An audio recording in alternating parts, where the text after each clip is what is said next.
할렐루야. 우리 오늘도 함께 찬송가 266장 주의 피로 이룬 샘물 함께 고백하면서 화목한 기도회 시작하겠습니다.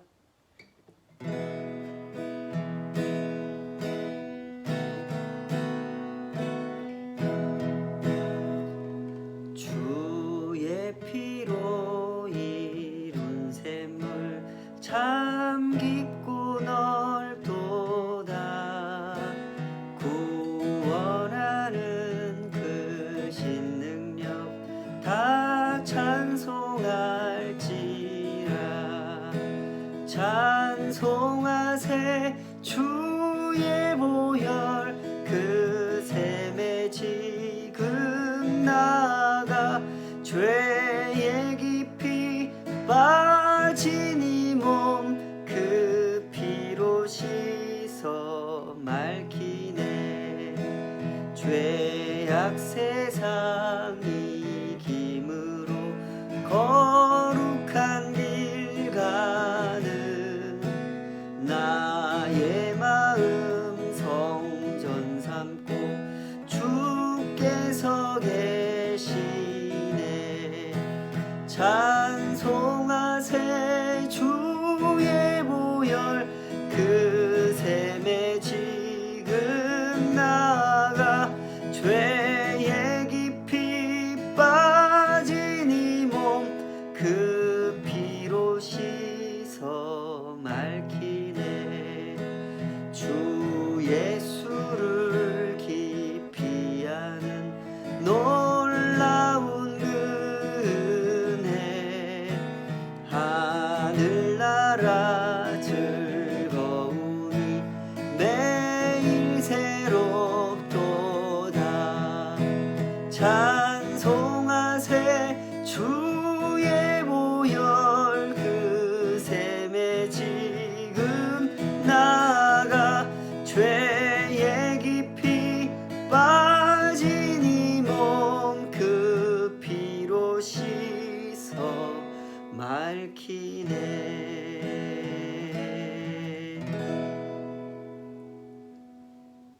아버지 하나님, 주님의 보혈, 언제나 그 보혈을 의지하기 원합니다.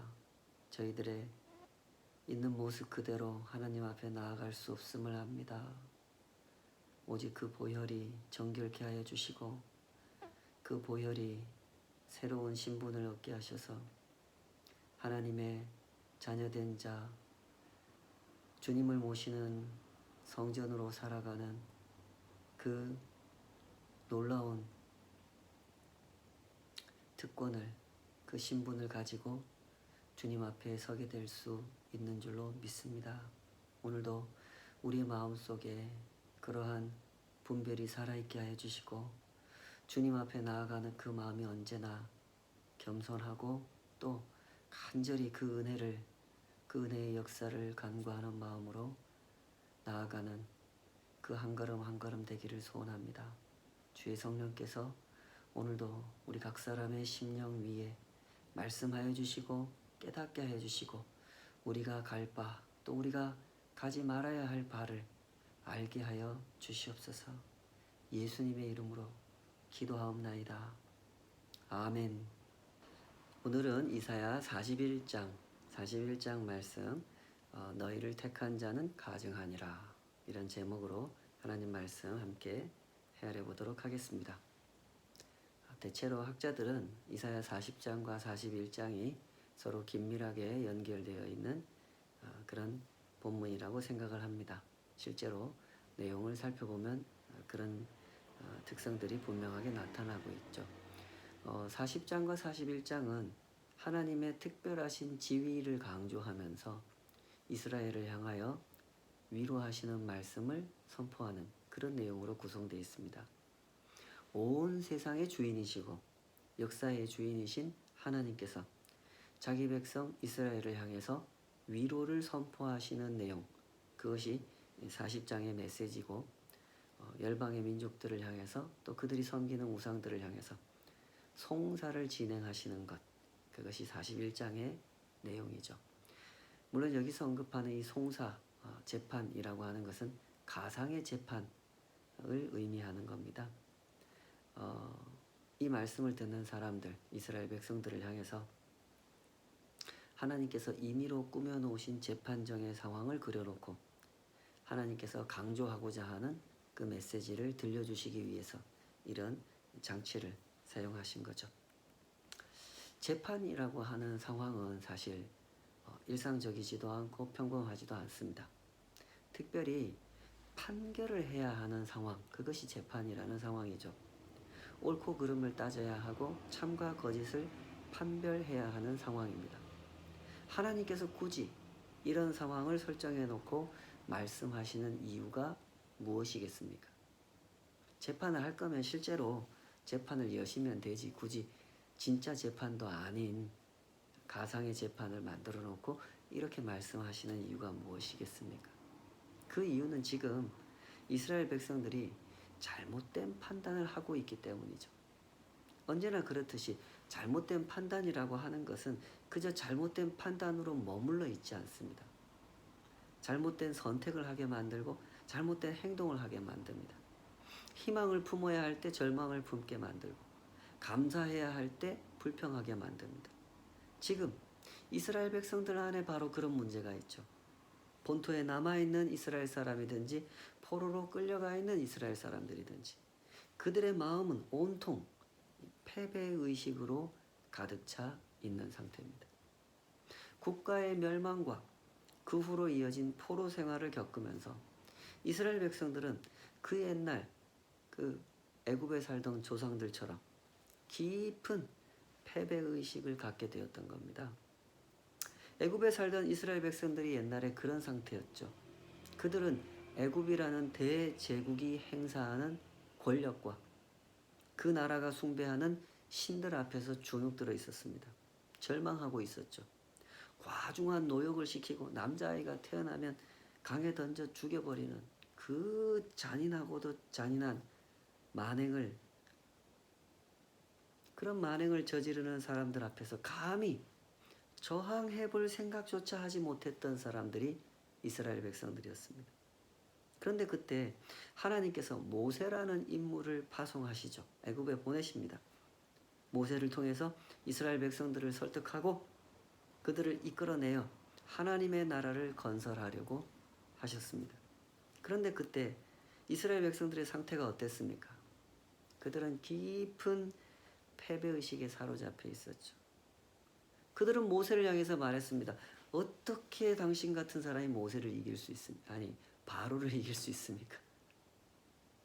당신이 바로의 심기를 건드려 놓아서 우리가 더 고생만 하게 됐습니다. 썩 물러가십시오. 그들은 모세를 원망했죠. 지금 이 본문의 상황이 그때 이스라엘의 상황과 비슷합니다. 바벨론의 포로로 끌려와 있는 이 사람들은 두려움에 사로잡혀 있습니다. 깊은 절망감, 깊은 패배의식에 사로잡혀 있죠. 때문에 하나님께서 이 백성들을 깨우려고 하시는 겁니다. 그들의 어리석은 판단의 근거, 그들이 패배의식을 갖게 된 그 근본적인 이유를 공개적으로 노출시켜 놓고 정면으로 깨뜨리려고 하시는 거죠. 너희들이 바벨론을 두려워하느냐? 너희들이 그 우상을 두려워하느냐? 나 하나님을 보라. 그들은 아무것도 아니니라. 너희는 너희의 하나님을 보라 하고 선언하신 것이죠. 41장의 내용은 그렇게 전개가 됩니다.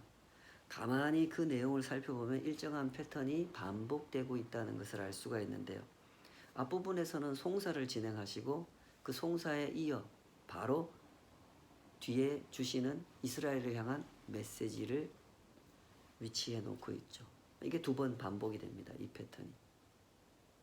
첫 번째 41장 1절에서 7절까지 열국을 재판의 자리로 불러내시죠. 그리고 그들을 책망하십니다. 그들의 무지, 우상을 의지하는 그들의 어리석음을 책망하십니다. 그리고 나서 뒤에 8절부터 20절까지 이스라엘을 향한 위로의 메시지를 선포하십니다. 나의 종 너 이스라엘아, 너 두려워하지 마라. 내가 너희와 함께한다. 내가 너희를 도와주리라. 이 말씀을 하시죠. 그리고 또 21절 24절에서 이번에는 2번째 송사, 우상들을 재판의 자리로 부르십니다. 우상들을 향하여 하나님은 촉구하시죠.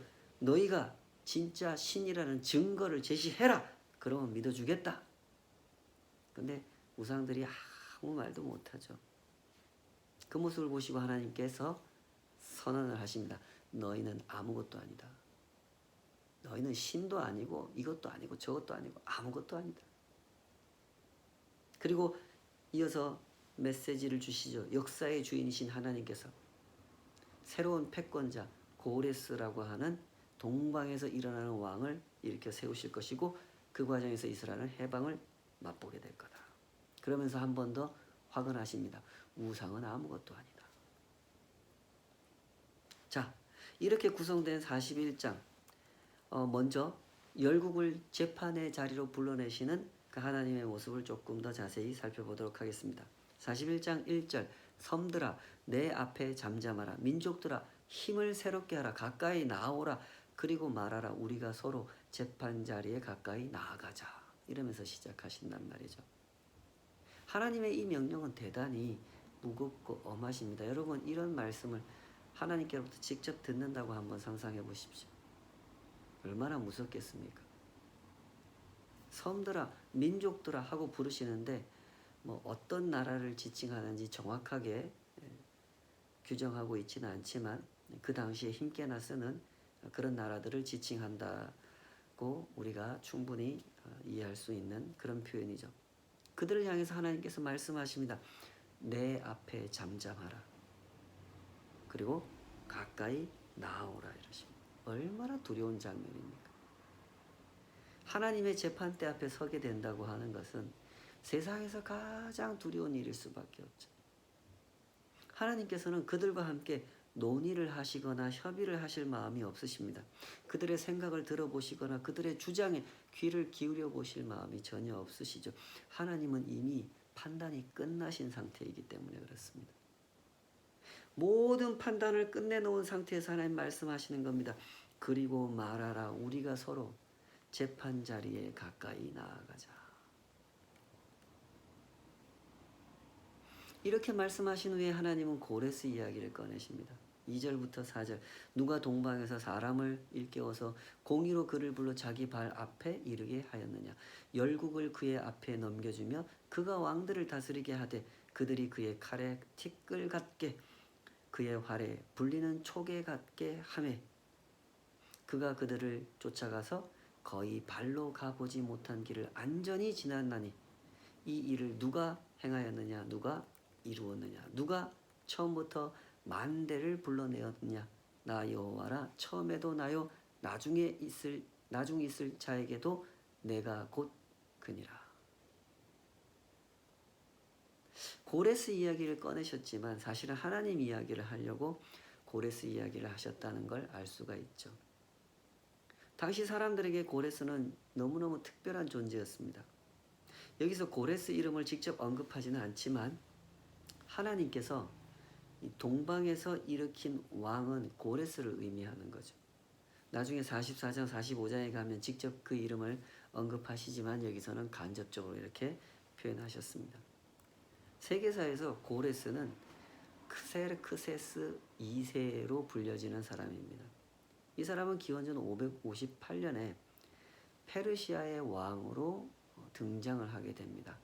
주변 세력들, 자기를 따르는 사람들 조금씩 세력을 확장시켜가면서 왕으로 등장하게 되고 주변에 있던 그 메디아라고 하는 나라, 사실은 페르시아가 그 당시에는 이제 메디아를 이렇게 조공을 바치는 메디아를 섬기는 그런 위치에 있었는데 550년에 가면 그 메디아를 정복해버리죠. 그리고 그 옆에 메데라고 하는 나라, 메데와 메디아가 같은 나라다라고 보시면 되는데, 그리고 나중에 페르시아 제국을 형성하게 된 페르시아의 통치자가 되는 사람, 그 사람이 크세르크세스 2세라는 사람이죠. 후에 더욱 세력을 키워서 이 사람이 539년이 되면 바벨론을 정복하게 됩니다.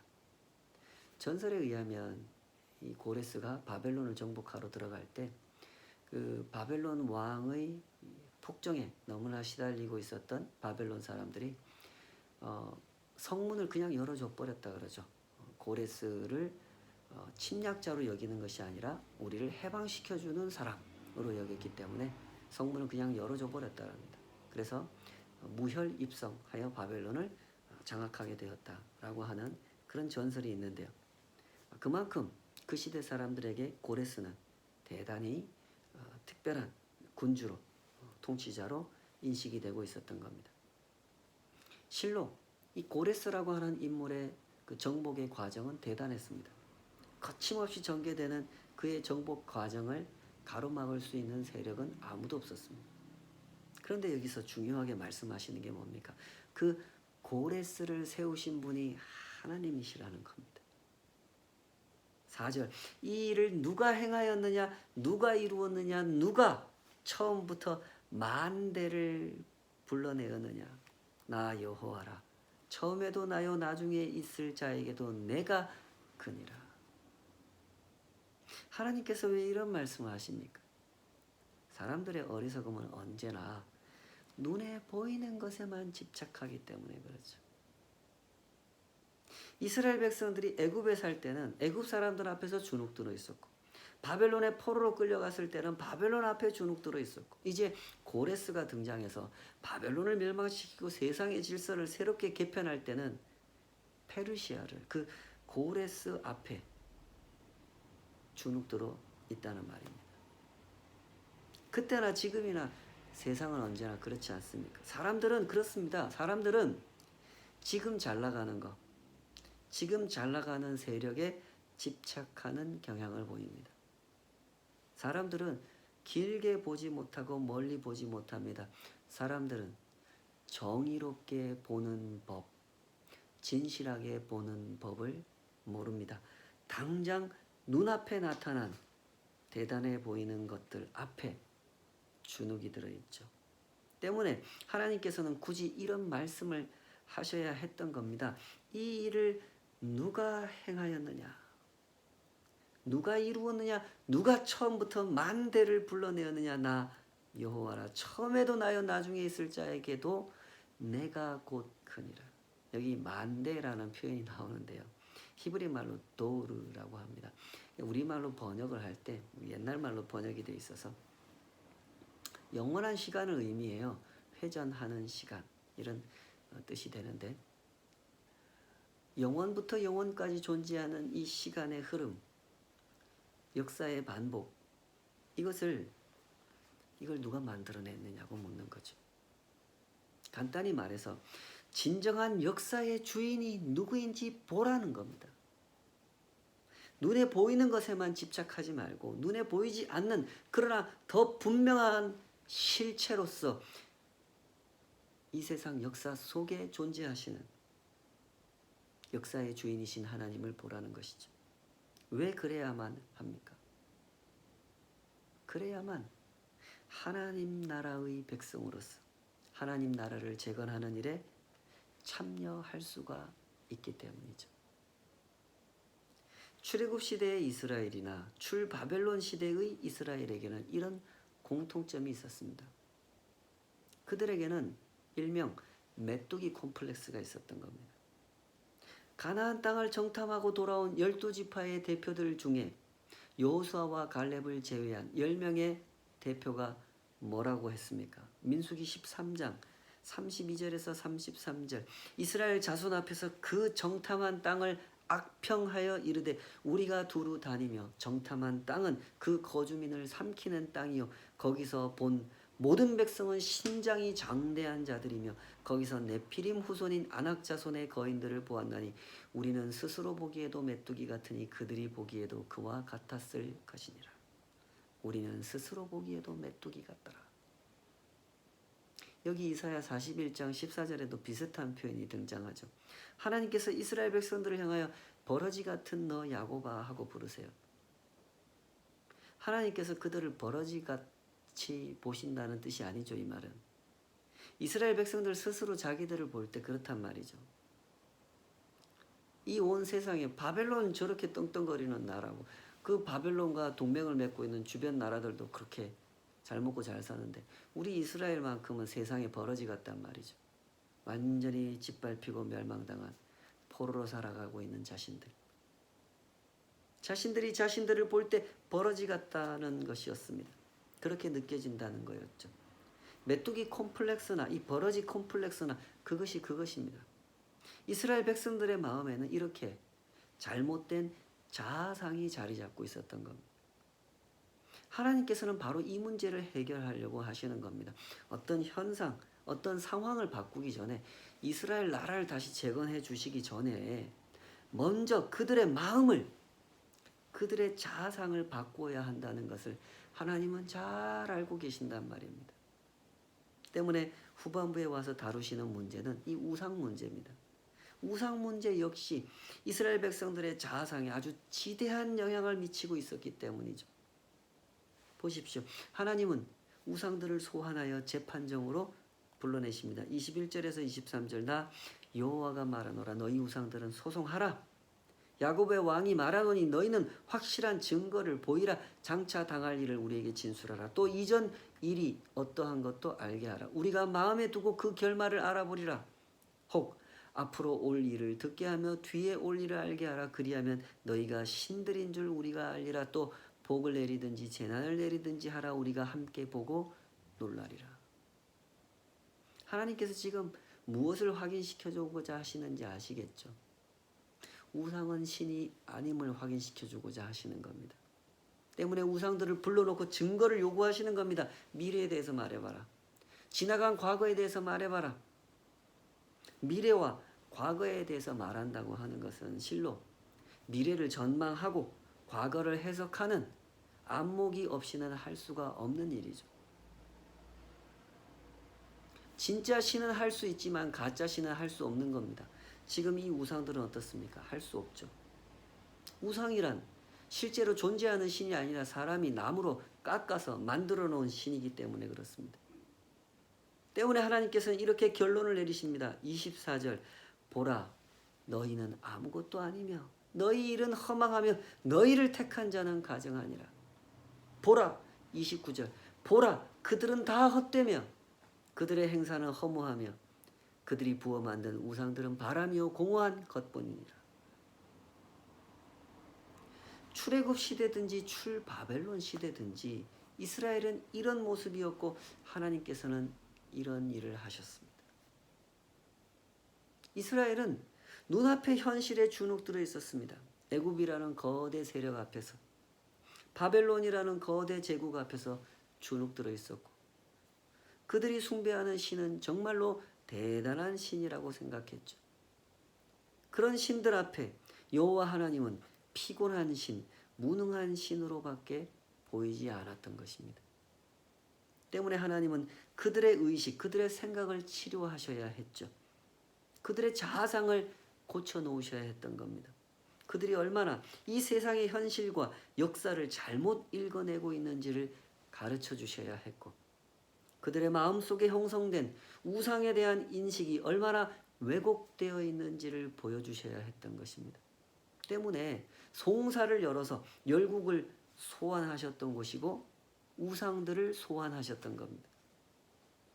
그리고 그것들이 아무것도 아니라는 것을 보여주신 거죠. 부디 신앙의 길이 어떤 길인지를 잘 보시기 바랍니다. 신앙의 길이란 하나님께서 하시는 일을 진실한 눈으로 보고 신실한 마음으로 따르는 겁니다. 이런 길을 걷기 위해서 꼭 필요한 것이 분별력이죠. 생각해 보십시오. 출애굽 시대, 출바벨론의 시대가 얼마나 은혜로운 시대였습니까? 거짓된 패배의식에 사로잡혀 있던 사람들을 하나님은 끝까지 사랑하셨고 끝까지 일하셨습니다. 그들의 불순종, 그들의 신실하지 못함, 그들의 믿음 없음에도 불구하고 그들의 어리석음에도 불구하고 하나님은 하나님의 계획대로 하나님의 일을 실행하셨죠. 하나님은 마침내 하나님의 나라를 세우셨습니다. 그러나 그 과정에서 어떤 일이 있었습니까? 대부분의 이스라엘 사람들은 하나님 나라 건설에 참여하지 못했지요. 출애굽의 시대에도, 가나안 정복의 시대에도, 출바벨론의 시대에도 끝끝내 하나님을 믿지 못하는 사람들이 있었고 그들은 하나님 나라 건설에 참여할 수가 없었습니다. 그들이 왜 그토록 하나님을 믿지 못했습니까? 하나님께서 제시해 주신 증거가 믿을 만한 증거가 아니었기 때문입니까? 그런 것이 아니었죠. 하나님께서 제시해 주신 그 증거를 그들이 믿고 싶어 하지 않았기 때문입니다.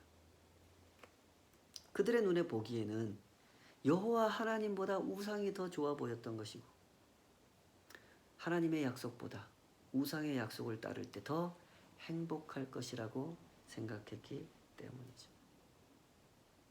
그래서 그들은 하나님을 따르지 않았던 것입니다. 그러므로 하나님을 신앙하는 길을 걸어간다는 것이 어떤 길인지를 잘 배우시기 바랍니다. 이스라엘 민족으로 태어났다고 해서 다 하나님을 믿는 것이 아니고 하나님 말씀을 들었다고 해서 다 하나님을 믿는 것도 아닙니다. 하나님이 보여주신 증거를 보았다고 해서 다 하나님을 믿는 것도 아닙니다.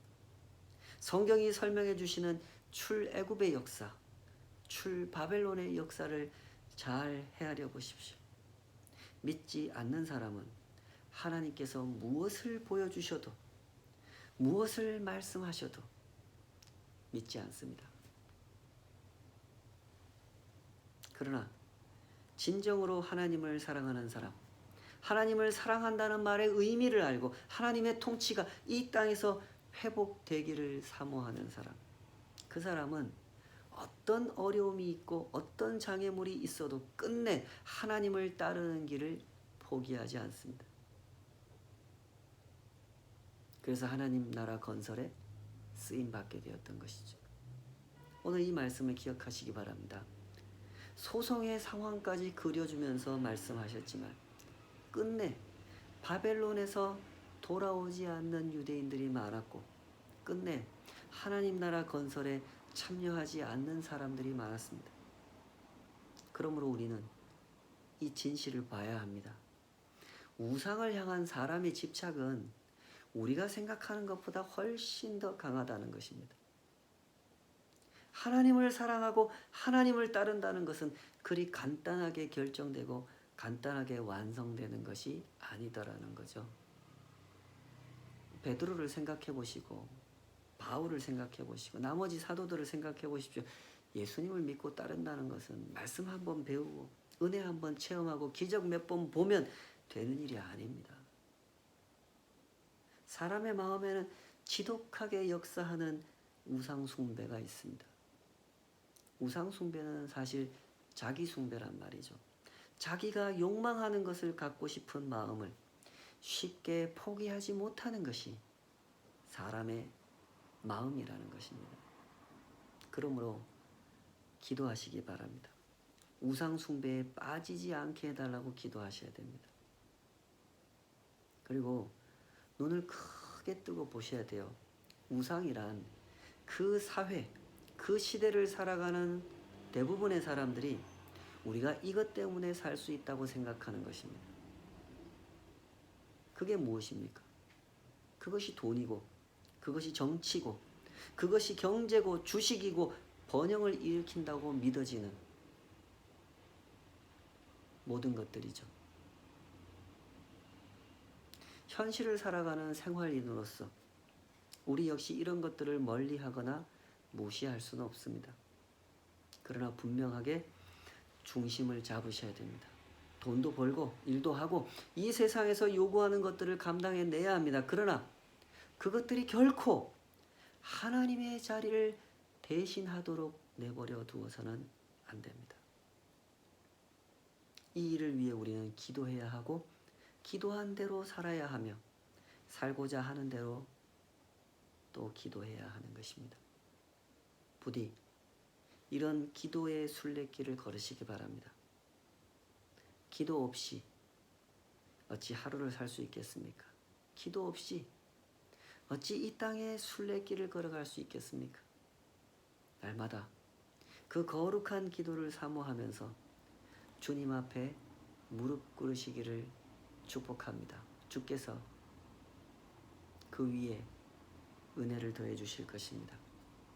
그 눈을 활짝 열어주시고 그 마음에 진리의 빛을 비추어 주실 것입니다. 네가 진정 원하는 것이 나 하나님이구나 하는 것을 확인시켜 주시고 그 하나님을 향하여 걷는 순례길을 걸어갈 힘과 용기를 불어넣어 주실 것입니다. 우리가 가는 길이 그런 길입니다. 뭐가 대단하게 갖춰진 것이 있어서 이 길을 가는 게 아닙니다. 하나님이 계시니까 갈 수 있는 겁니다. 하나님 약속 붙들고 하나님의 인도하심을 따라서 걸어가는 것이죠.